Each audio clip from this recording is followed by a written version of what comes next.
रही है, दूसरी तरफ ये मुल्क मजहबी नफरत की आग में झुलस रहा है।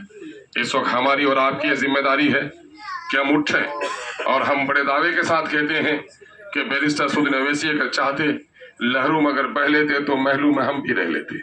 बिहार की हुकूमतों ने भी साजिश की कि हमें वजारत की कलमदान दिए जाए, लेकिन हम समझते हैं इस मुल्क में वजारत की कलमदान से ज्यादा जरूरत इस बात की है कि मजलूम की आवाज बुलंद की जाए। इस वक्त हम लोगों ने मजलूम की आवाज बुलंद करने की ठानी है। यकीनन है इक़्तिदार की ख्वाहिश और तलब हमारे पास है, तलवार हम लेना चाहते हैं किसी शरीफुल नफ्स की गर्दन पर चलाने के लिए नहीं, जालिमों के खिलाफ उठनी चाहिए। इक़्तिदार तलवार के मानिंद है, इक़्तिदार को आकर कोई तलवार है डाकू के हाथ में तो लूट लेता है, डाकू के हाथ में चाकू है वो खंजर बन जाता है, डॉक्टर के हाथ में चाकू हो तो वो नश्तर बन जाता है। हम क़यादत को नश्तर बनाने के लिए तलाश कर रहे हैं और यही कोशिश हमारी है।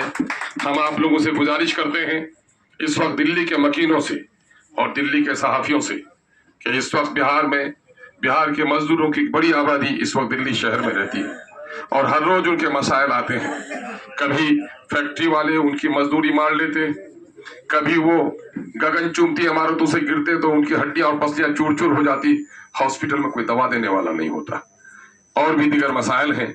हम आपसे बिहार का एक बासिंदा होने की हैसियत से, इस मजलूम आबादी के तर्जुमान होने की हैसियत से मैं अपनी दिल्ली के पार्टी के साथियों से, प्रेस मीडिया के साथियों से भी फरियाद करूंगा कि आप उन बेसहारा मजदूरों की पर जब भी जुल्म हो, ज्यादती हो, उनके मसाइल हो तो उनकी आवाज को जरूर बुलंद कीजिए। हम उम्मीद करते हैं कि जिस मोहब्बत और खलूस के साथ अभी हमारा आपने इस्तकबाल किया है, इसी तवानाई और तुंदही के साथ आप पार्टी के झंडे को लेकर आगे बढ़ेंगे।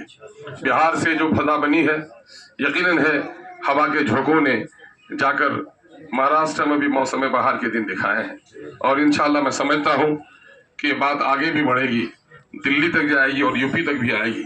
बहुत सारे लोग कहते हैं यूपी में आपका खाता ना खुला, मैंने कहा मायूसी कुफ्र है, मायूसी का सबक हमें मुझे याद मत दिलाओ। बच्चा पैदा होता है तो अपने आंगन में चलता है, फिर बस्ती में दौड़ता है और फिर शहर शहर चक्कर काटता है। उम्र उसकी जूं बढ़ती है, उसकी रफ्तार भी तेज होती है। मैं समझता हूँ कि MIM के अभी इन सूबेजात में आने की बहुत कलील सी मुद्दत हुई है। 8-10 सालों के दरमियान में पार्टी ने पूरे मुल्क में जिस तरह से अपने कदम जमाए हैं और लोगों के दिलों में जगह बनाई है, अददी एतबार से हमको वोट न मिल सके हो, लेकिन फिक्री एतबार से हिंदुस्तान की सियासत को बैरिस्टर असदुद्दीन ओवैसी की दयानतदाराना आवाज ने जितना मुतासिर किया है, यकीनन एक नेक फाल है कि आने वाले दिन MIM के होंगे।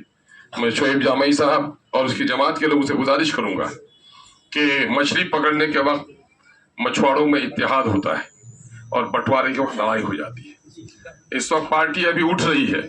दिल्ली की जमात में जो नाइत्तेफाकी की खबरें लोग फैला रहे हैं, खुदा न करे ऐसा हो। जो लोग बिखर गए हैं उनको समेटने का काम कीजिए, जो लोग समेटे हुए हैं उनको समेट कर आगे बढ़ाने का काम कीजिए। इख्तलाफात होंगे, फी जमाना हुए हैं, हम उससे इनकार नहीं कर सकते, लेकिन इस वक्त हम लड़ाई सिर्फ इस बात की नहीं लड़ रहे हैं कि हमें इख्तिदार चाहिए, हम MP बन जाए और MLA बन जाए। हमारी असल लड़ाई ये है कि गरीबों को, दलितों को, मजलूमों को इंसाफ मिल जाए। वो इंसाफ की लड़ाई हम लड़ रहे हैं। इस वक्त मैं समझता हूँ कि दानिश्वरों का, मीडिया के साथियों का सबसे बड़ा फरीजा है कि वतन इस वक्त नफरत की आग में, जिस तरह से वतन में आग लगाई जा रही है, उसके खिलाफ आवाज उठाई जाए। लेकिन माता परस्ती ने लोगों को हक परस्ती से बहुत दूर कर दिया है। कल तक मीडिया के लोग होते थे, जालिम हुक्मरां के खिलाफ आवाज उठाते थे, लेकिन अफसोस कि आज मीडिया के लोग भी कहीं ना कहीं उनके हथेली पर अगर चांदी के सिक्के उछलाएं तो उसकी जबान बदल जाती है। इसलिए साथियों से भी मैं कहूँगा कि साहब आप अपनी जिम्मेदारियों को अदा कीजिए। हम उम्मीद करते हैं कि MIM का कारवां आगे बढ़ेगा और इस आगे बढ़ाने में आप बहुत मददगार साबित होंगे। बहुत बहुत शुक्रिया। सलाम व आदाब। साथियों, और मजीद गुफ्तगू से पहले एक ज्वाइनिंग है यहाँ दिल्ली में हमारे ओखला